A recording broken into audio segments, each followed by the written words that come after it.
The habit that makes or breaks everything you build. Tom did everything right. He fixed his positioning, he fixed his offer, he fixed how he generated demand, and he fixed how he closed. For 4 months, his revenue was the most consistent it had ever been. Then it slipped. Not all at once, a little every week until 3 months later, he was right back in the same feast or famine cycle he started in. And here's the part that matters: the process he built wasn't the problem. By the end of this video, you'll know exactly what it was. If you appreciate me making this type of content, let me know by gently tapping that like button and consider subscribing and sharing this with someone who needs to hear it. Let's get into it. The false finish line. Here's the mistake almost everyone makes once they finally get a real sales process working. They treat it like a finish line. They think, I built it, it works, I'm done. But a sales process isn't a project you finish, it's a system you run. And a system only keeps producing results if somebody keeps their hand on it. Tom's version of that hand was one number: his sales velocity resultant. That's the weekly number that tells you at a glance whether your marketing and sales activities are actually aligned and moving in the right direction. When Tom was building his process, he watched that number every single week. Once it started working, he watched it every other week, then once a month, then not at all. The process didn't break, he just stopped looking at it. This is the part people get backwards. They think the fix was fragile. It wasn't. The habit of watching it was. Why AI trained teams can't save a broken habit. Now, here's where this gets more important than ever, especially with everyone talking about AI right now. A lot of business owners think the answer to inconsistent results is to bring in AI trained humans and just let the system run itself. And AI trained teams absolutely can scale a process that's repeatable, predictable, and profitable. But research on this is blunt about what happens when you skip straight to that step.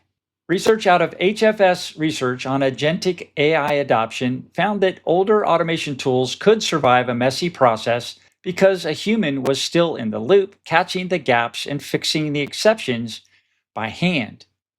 AI trained teams remove that safety net. If the process underneath is broken or the tracking has gone dark, the AI trained team doesn't fix the problem. It just executes the broken version faster and with more confidence. And that's not a small scale issue. Research out of MIT on the state of AI in business found that 95% of AI initiatives stall out before they ever reach full production.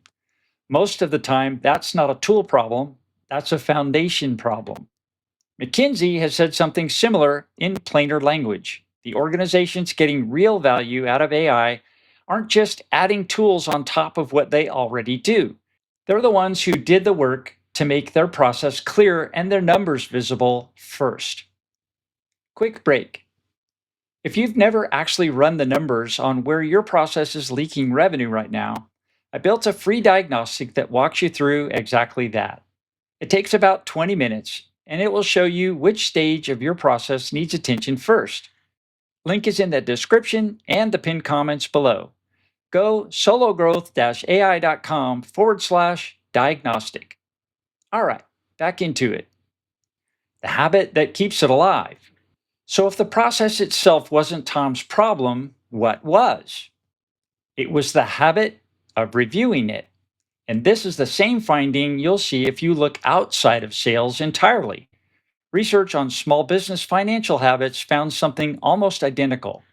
The barrier usually isn't access to the numbers.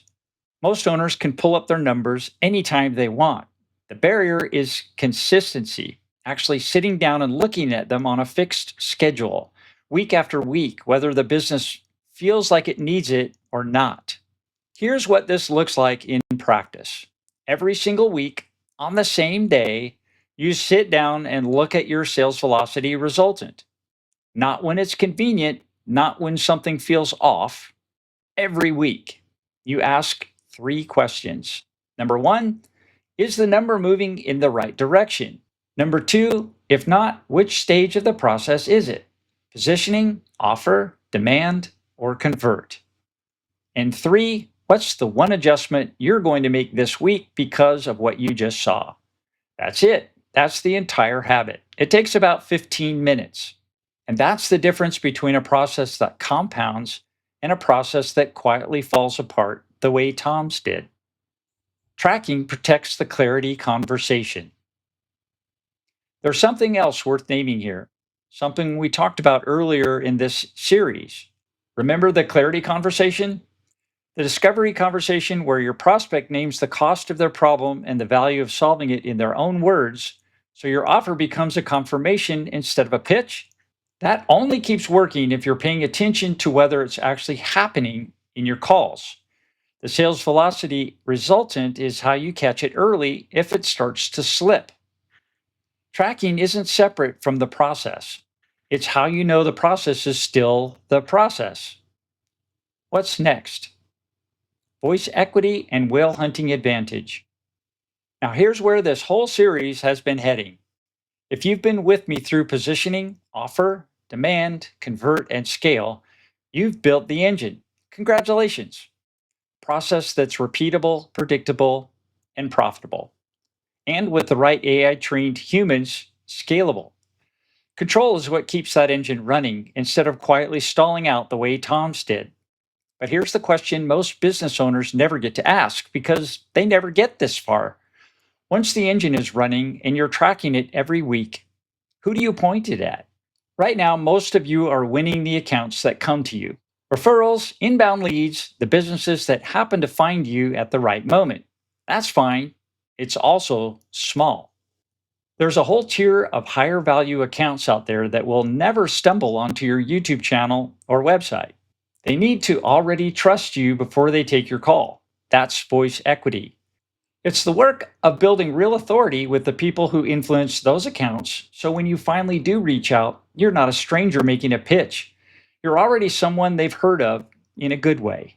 Voice equity is what turns, "Who's this guy?" into, "Oh, I know him," before the conversation even starts. And once you've got that kind of access, there's a different skill for what you do with it. Most business owners land a big account maybe once every few years, almost by accident, and then they spend months figuring out how to repeat it. Whale hunting advantage is what happens when landing those accounts stops being an accident.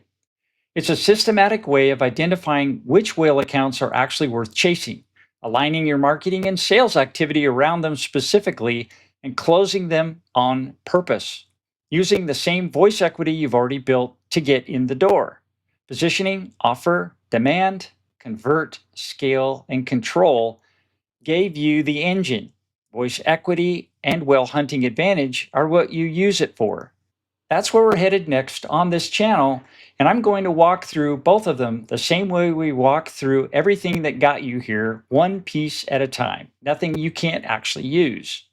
If you want to see the whole journey from the start, positioning, offer, demand, convert, scale, and control, all 6 modules back to back, the full workshop series playlist is right here on the screen now.